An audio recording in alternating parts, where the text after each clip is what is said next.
আমার ডায়াবেটিস, আমি কিন্তু ছুটি কতটা হারুয়া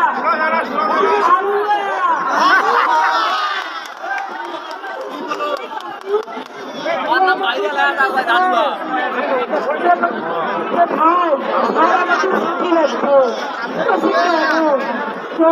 সুস্থ সেটা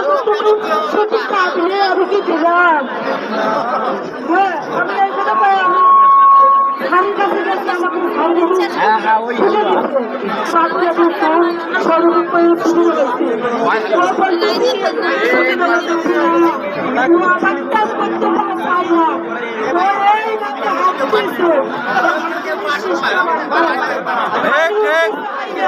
দেখাও তারপর ওর জন্য আমি অভিযোগ দিতে গেছিলাম এই স্যারের ম্যাডাম বলে আমার নাম কি আমি কইছি কি ওর নাম হালুয়া তারপর